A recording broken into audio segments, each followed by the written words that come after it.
Assalamualaikum teman-teman. Hari ini saya akan bercerita tentang Sahal bin Abdullah At-Tustari. Saya mulai ceritanya ya. Maaf kalau ada gangguan dari adik-adik saya. Lahir di Tustar. Dia adalah ahli sufi yang sangat terkenal. Perjalanan hidupnya penting untuk diteladani dan dia memiliki kisah yang menakjubkan. Saat masih balita, dari sinilah titik awal perjalanan Sahal dalam memperdalam ilmu agama. Saat itu Sahal baru saja berusia 3 tahun. Di usia yang masih belia, Sahal sudah terbiasa untuk beribadah. Tidak hanya ibadah wajib, namun ibadah sunnah juga. Hal ini dia tiru dari pamannya yang selalu bangun di tengah malam untuk melakukan sholat. Hari ini pun paman bangun lagi untuk sholat. Gumam Sahal. Dia baru saja terbangun dari tidurnya. Setelah terbangun, Sahal lalu menjalankan ibadah.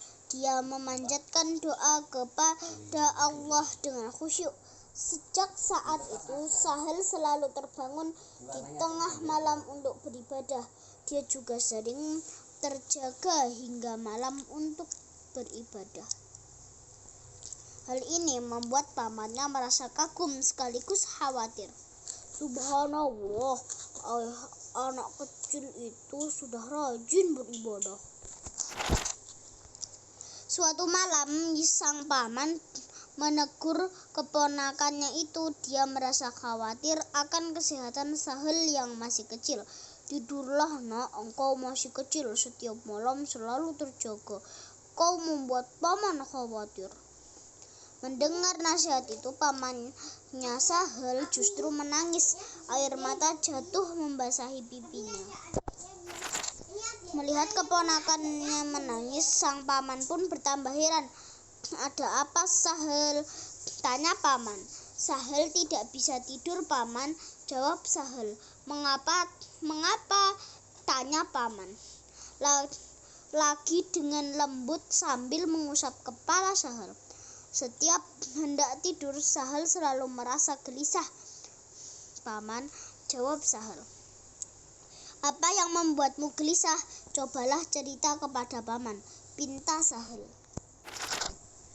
Sahal kemudian bercerita bahwa dia teringat pada satu peristiwa yang terjadi pada saat dia masih di dalam kandungan dan hal itu tidak bisa hilang dari benaknya. Masih teringat dengan jelas, saat itu aku mendengar Allah bertanya, bukankah aku Tuhanmu? Dan saat itu aku menjawab, ya, sesungguhnya engkaulah Tuhanku. Sahal terdiam sejenak. Kemudian dia berkata lagi, aku selalu teringat setiap kali mata ini terpejam paman. Sang paman kemudian memberikan satu nasihat yang dapat membantu Sahal untuk tidur. Apabila engkau merasa gelisah dalam tidur, ingatlah siapa dirimu yang sebenarnya. Dan jika lidahmu bisa bergerak, maka ucapkanlah, Allah bersamaku, Allah melihatku, Allah menyaksikanku. Kata paman, sekarang tidurlah, ini sudah larut malam. Baik paman, jawab Sahal. Selama 3 hari berturut-turut, Sahal melakukan nasihat dari pamannya dan dia pun bisa tidur dengan nyenyak. Hatinya tidak lagi gelisah.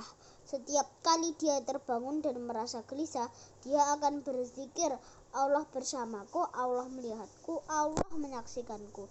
Sahal merasa bersyukur sekali mendapat bantuan dari pamannya. Setelah 3 hari berlalu, Sahal menceritakan pengalamannya kepada paman. Sahal sudah mengamalkan zikirnya selama 3 hari ini, paman, kata Sahal. Alhamdulillah, apakah itu bisa membantumu? Tanya paman. Iya paman, jawab Sahal sambil tersenyum. Bagus kalau begitu, mulai sekarang ucapkan 7 kali setiap malam. Sahal menjalankan nasihat pamannya. Setiap malam dia mengucapkan zikir sebanyak 7 kali. Setelah terbiasa mengucapkan sebanyak 7 kali, paman memberikan nasihat untuk mengucapkannya sebanyak 11 kali setiap malam. Sedikit demi sedikit Sahal semakin terbiasa mengucap zikir. Tidak terasa sudah setahun Sahal mengamalkan nasihat pamannya itu. Sudah 1 tahun paman kini Sahal sudah sangat terbiasa berzikir. Sahal bisa merasakan manis dan syahdunya zikir.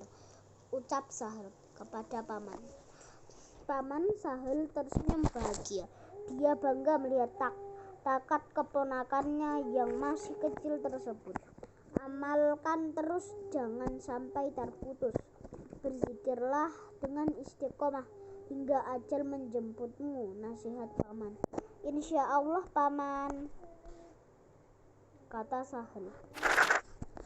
Ketika usianya menginjak 7 tahun, Sahal harus masuk sekolah seperti anak-anak lainnya. Bagaimanapun ilmu adalah hal yang sangat penting bagi manusia untuk menjalani hidup di dunia ini. Namun Sahal memiliki kegelisahan lain. Bagaimana jika sekolah justru membuatku lalai dalam berzikir, paman? Engkau khawatir waktu ibadahmu akan berkurang, tanya sang paman, dan Sahal pun mengangguk. Begini saja, kita buat kesepakatan dengan gurumu. Engkau hanya akan hadir di sekolah selama 1 jam. Setelah itu engkau bebas menggunakan waktumu untuk hal lain. Apakah guru akan mengizinkan paman? Tanya Sahal khawatir. Jika engkau berjanji akan bersungguh-sungguh selama 1 jam itu, maka kau tidak perlu khawatir, jawab paman. Meskipun Sahal hanya hadir 1 jam saja, tapi dia termasuk murid yang cerdas dan aktif. Dia selalu menanyakan hal-hal yang mengusik pikirannya dan membuat gelisah. Sayangnya, tak satu pun jawaban yang diberikan oleh para guru itu dapat memuaskannya. Akhirnya Sahal pun memutuskan pergi ke kota Abadan untuk menuntut ilmu lebih tinggi lagi. Sahal bertemu dengan satu ulama yang sangat memuaskan semua rasa penasarannya. Beliau adalah Abi Hamzah bin Abdullah Al-Badani. Sahal pun menetap cukup lama untuk menimbal ilmu.